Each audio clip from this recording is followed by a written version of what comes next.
मिनश्शैतानिर्रजीम बिस्मिल्लाहिर्रहमानिर्रहीम अल्हम्दुलिल्लाहिल्लज़ी जअलना मिनल मुतमस्सिकीना बिविलायति अमीरुल मोमिनीन अलैहिस्सलातु वस्सलाम। अस्सलामु अलैकुम मोमिनीन, कैसे हैं? उम्मीद करते हैं आप खैरियत से होंगे। दुआ है खुदावंद मुतआल आपको हमेशा सेहत व सलामती और दराज़ी उम्र अता फ़रमाए। मोमिनीन कराम, 3 घर ऐसे हैं कि जिन घरों से अल्लाह की ज़ात प्यार करती है, अल्लाह अपनी रहमत नाज़िल करता है।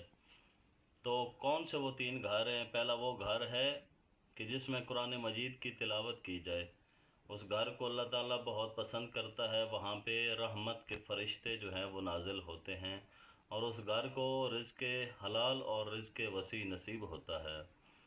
दूसरे नंबर पर वो घर है जिस घर में बेटी का एहतराम किया जाता है, बेटियों को इज़्ज़त दी जाती है। जिस घर में बेटी पैदा हो तो एहतराम की नीयत से उसको देखा जाता है। तीसरा वो घर है कि जिस घर में मेहमान आते हैं। ये 3 घर ऐसे हैं कि जो खालिक की कायनात को बहुत ज़्यादा पसंद है। इसी के बरअक्स 3 किस्म के जो घर हैं उनसे खालिक की कायनात को बहुत ज़्यादा रंज और नफ़रत है। तो वो कौन से 3 घर हैं? पहला घर वो है कि जिस घर में बेटी पैदा होने पर आंसू बहाए जाएं, यहाँ पर बेटी की इज़्ज़त न की जाए, बेटी का एहतराम ना किया जाए। चूँकि बेटी जो है उसको खालिक की कायनात ने रहमत बना के भेजा है। जब तक वो जवान होके अपने घर में नहीं जाती, वो अपने बाप के लिए रहमत है। और जब जवान होती है तो अपने शौहर के ईमान का निस्फ़ हिस्सा जो है वो रखती है। तो इसी तरह जब माँ बन जाती है तो अपने बच्चों की जन्नत अपने कदमों के नीचे रखती है। तो अल्लाह ताला ने बेटियों का बहुत मकाम और एहतराम बनाया है। इनको कद्र की निगाह से देखें, ना कि इनको अपने ऊपर बोझ समझें। और जो बंदा बेटी को अपने ऊपर बोझ समझता है, जो उसके आने पर आंसू बहाता है, तो याद रखिएगा उसका शुमार उन लोगों से होगा जो रिसालत माब से पहले दौर में बेटियों को ज़िंदा दरगोर कर देते थे। तो कोशिश करें जिन घरों में बेटियां हैं उनको इज़्ज़त दें, एहतराम दें, उनकी रिस्पेक्ट करें, क्योंकि वो हमेशा आपके घरों में रहने वाली नहीं हैं। इसी तरह दूसरा घर वो है कि जिस घर में मेहमान आते हों, और जो घर मेहमान आने वालों की कदर न करता हो, खालिक कायनात को ऐसे घर से नफ़रत है, क्योंकि मेहमान का बहुत ज़्यादा एहतराम है। और याद रखिएगा हज़रत इब्राहीम को खलीलुल्लाह का लक़ब इस वजह से दिया गया चूँकि वो उनके पास मेहमान बहुत ज़्यादा आते थे और आप उस वक्त तक खाना नहीं खाते थे जब तक आपकी दस्तरखान पर कोई मेहमान मौजूद ना होता था। एक दफ़ा हज़रत इब्राहीम अलैहिस्सलाम एक दिन उन्होंने इंतज़ार किया कोई मेहमान ना आए, आपने खाना न खाया। फिर दूसरे दिन फिर कोई मेहमान ना आया, आपने फिर खाना न खाया।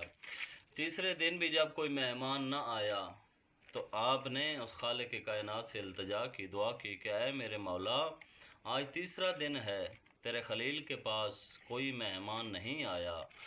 तो खालिक के कायनात ने एक मेहमान को, एक इंसान को मेहमान बना के हज़रत इब्राहीम अलैहिस्सलाम के पास भेजा। और जब हज़रत इब्राहीम अलैहिस्सलाम खाना दस्तरखान पे लगा के उनको पास बिठा के खाना शुरू करने लगे तो हज़रत इब्राहीम अलैहिस्सलाम ने बिस्मिल्लाहिर्रहमानिर्रहीम पढ़ के खाना खाना शुरू किया। तो वो जो मेहमान था उसने बिस्मिल्लाह न पढ़ी तो हज़रत इब्राहीम अलैहिस्सलाम ने उस मेहमान को दस्तरखान से उठा दिया और सख्त नाराज़ हुए।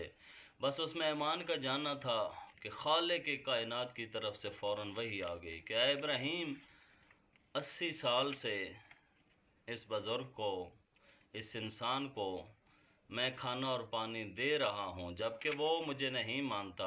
उसने कभी भी मेरे वादा-उला शरीक होने का दावा नहीं किया और ना ही उसने कभी बिस्मिल्लाह पढ़ के खाना शुरू किया। तो फ़ौरन वही आ गई कि जाओ और उसको वापस बुलाओ और उसको खाना खिलाओ। फिर हज़रत इब्राहीम अलैहिस्सलाम उसके पीछे दौड़े और उस मेहमान को वापस बुला के लाए और अपने दस्तरखान पर बिठाकर खाना खिलाया। तो दोस्तों, ये इज़्ज़त है मेहमान को घर में खाना खिलाने की। और इसी तरह तीसरा घर वो है कि जिसमें जब औलाद जवान हो जाती है جب اولاد اس قابل ہو جاتی ہے کہ وہ اپنے پاؤں پہ کھڑی ہو جائے اور اپنے ضعیف ماں باپ کو، بوڑھے ماں باپ کو تکلیف دینا شروع کرتی ہے، اور جب ان کی وجہ سے ماں باپ کو تکلیف ہوتی ہے، دکھ اور پریشانی ملتی ہے، تو تیسرا وہ گھر ہے کہ جس کے ساتھ خالق کائنات نفرت کرتا ہے۔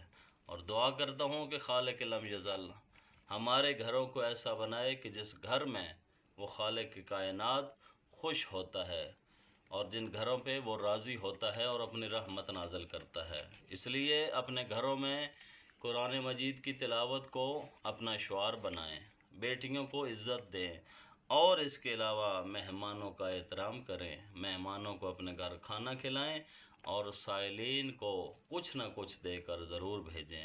دعائے خداوند متعال آپ کو، ہم کو سیرت معصومین علیہ السلام پہ چلنے کی توفیق عطا فرمائے۔ اللہم صلی علی محمد و آل محمد وعجل فرج آل محمد۔